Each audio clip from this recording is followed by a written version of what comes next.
दोस्तों मेरा नाम है प्रियांक और आप देख रहे हैं बीइंग साइंटिस्ट चैनल में आपका स्वागत है। ट्रेन का सफर तो आप सबने किया ही होगा, लेकिन ट्रेन कैसे चलती है और कैसे वो मोड़ पे मुड़ जाती है बिना किसी भी तरह से एक्सीडेंट हुए, ये शायद आपने नहीं सोचा होगा। तो क्या है उसके पीछे की फिजिक्स, उसके पीछे की साइंस, जानते हैं इस वीडियो के थ्रू।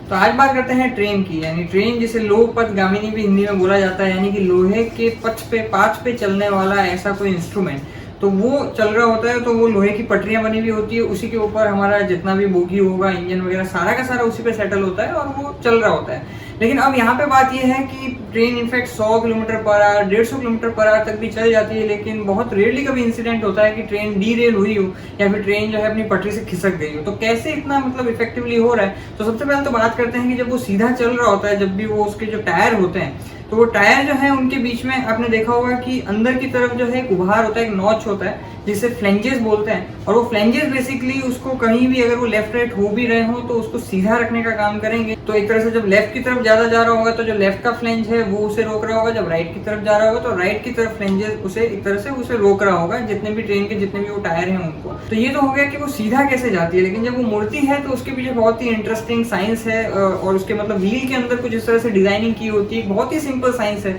लेकिन बहुत ही इफेक्टिवली वो काम कर रहा होता है। तो हम जो है वो कुछ मेरे पास में मॉडल है जिससे मैं बताऊंगा। तो फॉर एग्जांपल ये मेरे पास में ट्रेन का ट्रैक है। अगर ये ट्रेन का ट्रैक जो है एक तरह से अगर यहाँ पे इसको मुड़ना है अगर किसी भी ट्रेन को, तो यहाँ पे उसका एक टायर है और यहाँ पे उसका एक टायर है। तो ये बेसिकली अगर मुड़ना है तो ये आर्क जो है वो छोटा होगा, उसकी डिस्टेंस जो है वो काफी वो कम ट्रेवल कर रहा होगा, लेकिन दूसरी तरफ जो आर्क है वो एक तरह से यहाँ पे बड़ा ले रहा होगा, यानी कि यहाँ से यहाँ तक की डिस्टेंस ज्यादा होगी लेकिन यहाँ से यहाँ तक की डिस्टेंस कम होगी। तो अब ऐसी सिचुएशन के अंदर क्या है कि एक तरह से क्योंकि वो दोनों के दोनों कनेक्टेड तो होते हैं और वो सेम रोटेशन स्पीड से घूम रहे होते हैं, क्योंकि जैसा कि आप मॉडल देख सकते हैं, ये जैसा मैंने चलता फिरता बनाया, तो ये एक तरह से ट्रेन का टायर होता है और ये ट्रेन का टायर एक तरह से एक दूसरे से कनेक्टेड होता है। तो जिस स्पीड से ये घूमेगा उसी रोटेशन स्पीड में ये भी होगा। तो इस तरह से एक तरह से वो घूम रहा होता है और बीच में जो है वो कनेक्टेड होता है एक्सेल के थ्रू, जैसे इसे आप एक्सेल कह सकते हैं एक बार, जिस तरह से ये है। तो ये इस तरह से एक दूसरे से सेम रोटेशनल स्पीड से घूम रहा होता है। तो यहाँ से अगर उसको टर्न लेना है तो ये जैसा मैंने बताया आर्क की साइज जो लेंथ है वो कम है और ये वाली आर्क की लेंथ ज्यादा है, लेकिन अगर सेम रोटेशन स्पीड से घूम रहे हैं तो कभी भी जो है वो पहिया अगर सेम रोटेशन स्पीड से घूम रहे हैं तो कभी भी वो एक तरह से अलाइन नहीं हो सकता, वो सीधा सीधा ही चलेगा। तो उसके लिए यहाँ पे बहुत ही ब्यूटीफुली काम किया जाता है पहिए के लेवल पे। और वो पहिए के लेवल पे काम ये किया जाता है कि ये जो आपका जो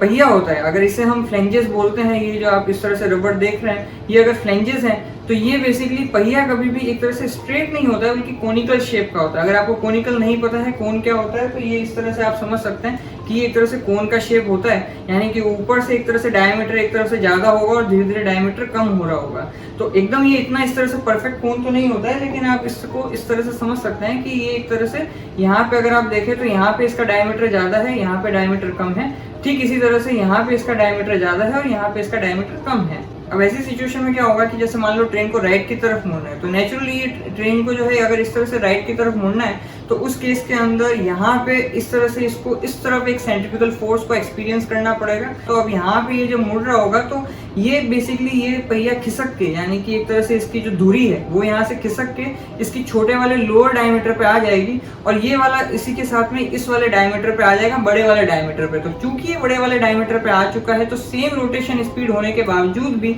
ये यहाँ पे ज्यादा डिस्टेंस कवर कर पाएगा। एट द सेम टाइम ये यहाँ पे शॉर्ट डिस्टेंस ही कवर करेगा क्योंकि इसका डायमीटर जो है वो कम है और इस तरीके से जो है वो ट्रेन इजीली यहाँ पे टर्न कर जाएगी। और इसी तरह से अगर मान लो इसे लेफ्ट में मुड़ना होगा तो ये यहाँ पे एक तरह से लोअर डायमीटर जो है वो यहाँ पे ये आ जाएगा और ये हाई डायमीटर के ऊपर ये आ जाएगा। इसका जो है एनिमेशन एक तरह से आप देख भी सकते हैं, उससे आपको समझ में आएगा कि किस तरीके से एक तरह से डायमीटर में चेंजेस होते रहते हैं जस्ट बिकॉज हमने एक तरह से स्ट्रक्चर के अंदर जो पहिए का स्ट्रक्चर है उसके अंदर चेंज किया है। इसकी वजह से एक तरह से वो डायमीटर में चेंज होता रहता है और उसकी वजह से ट्रेन इजीली मूव करती रहती है। इंजीनियरिंग के लेवल पे वो इतना सोच के रखते हैं कि बेसिकली कितने हद तक उसे आर्क लिया जा सकता है ताकि वो एकदम एक्सट्रीम कॉर्नर पे ना पहुंच जाए और और ये जो फ्लेंजेस हैं जो कि एक तरह से आप यहाँ पे रबड़ की तरह देख रहे हैं, वो फ्लेंजेस इंश्योर करते हैं कि कहीं ये मतलब जाते हुए इतना एक्सट्रीम ना पहुंच जाए कि ट्रेन अपनी जगह से उतर ही जाए, भले वो लेफ्ट की तरफ मुड़ रही हो या भले राइट की तरफ मुड़ रही हो, किसी भी डायरेक्शन में मुड़ रही हो, ये इस तरह से फ्लेंजेस की तरफ से इंश्योर किया जाता है। और इस तरह से ट्रेन मुड़ती है और इस तरह से वो आगे बढ़ती जाती है। कितनी स्पीड होगी ताकि जो है वो एकदम ज़्यादा टर्न ना हो जाए, और कितना स्पीड रखने पर जो है उसके बावजूद भी वो एक तरह से फ्लेंजेस के जो है वो फ्रिक्शन बहुत नहीं होगा, ये सब जो है मतलब इंजीनियरिंग का खेल है। लेकिन मोटा मोटी तौर पे एक तरह से वो इस तरह से जो है डायमीटर चेंज होने की वजह से यहाँ पे सारा का सारा एक मतलब इंटरेस्टिंग सा हमें देखने को मिलता है कि ट्रेन सेम रोटेशनल स्पीड होने के बावजूद भी जो है वहाँ पे इजीली टर्न कर लेती है बिना किसी मतलब डीरेल हुए। तो आज के लिए इतना ही, फिर आपसे मुलाकात होगी। जय विज्ञान।